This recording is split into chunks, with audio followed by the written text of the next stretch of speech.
Hello everyone, welcome back to my channel. So in today's video, the star of the show is none other than Mohave Ghost from the House of Byredo.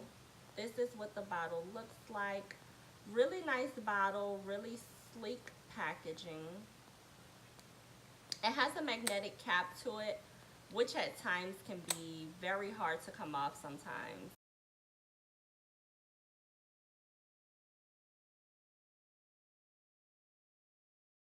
Nice bottle, but as I mentioned in my last video, I don't care about packaging. I don't care about what the bottle looks like. I just care about what the fragrance smells like. I can say so much about this fragrance.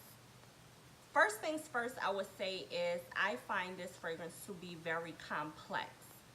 And what I mean by that is a lot of times when I smell a scent, I'm immediately able to identify the notes in it, or at least the dominant notes.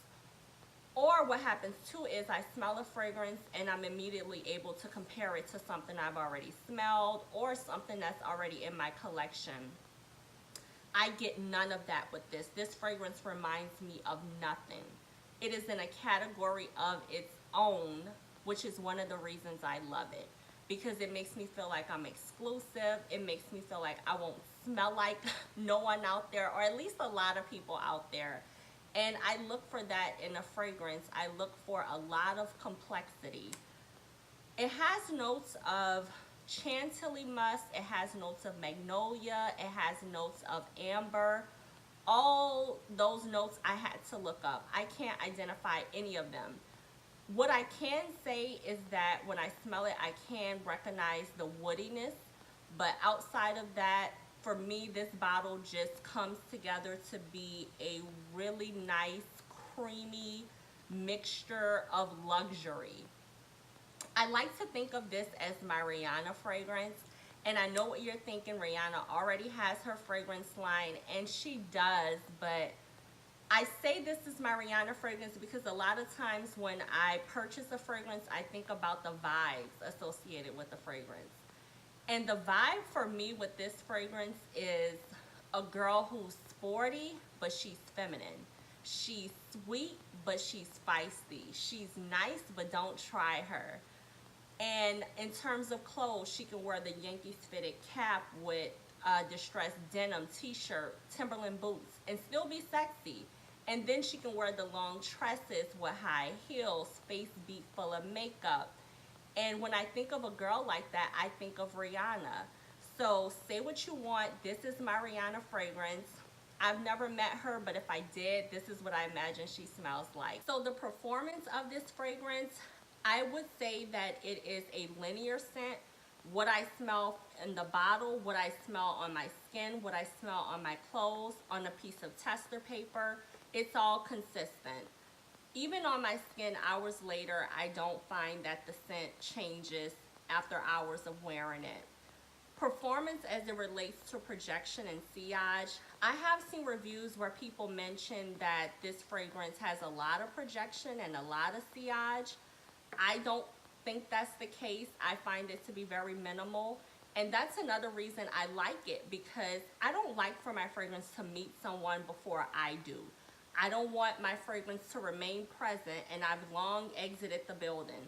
I like my fragrance to move with me. So if I hug someone or I'm standing really close to them, I will hope that they can smell my fragrance. But outside of that, I don't want to be smelled feet away. I just like my fragrances to be very minimal, only noticeable if I'm really close to that person. Performance as it relates to longevity, it has a lot of longevity. On the skin, I would say it lasts maybe about 6 to 8 hours, more or less. But on your clothes, once you spray this on your clothes, you have to wash your clothes out. So more than anything, I would recommend, if you have this fragrance, to use it on your clothes, because it lasts forever on your clothes. A little goes a long way. So I'm really loving this fragrance. This fragrance has everything I look for. It has complexity. It's easy to wear. It's inviting. And it's my first introduction to the House of Byredo. I'm looking forward to trying a few other scents. And I think I'm going to enjoy the line because when I tested out, when I purchased this one and I tested some of the other fragrance, I feel like the genetics of this house is complex fragrances. Fragrances are mute, but they have a little something to say. They are not so in your face. And that's what I like about this line. Their fragrances aren't too loud, really subtle, but kind of powerful too. So that's all I have in today's video. If you have any Byredo fragrances, please let me know what you're loving from the line. I'm looking forward to trying some other scents. So until next time, see you guys later. Bye.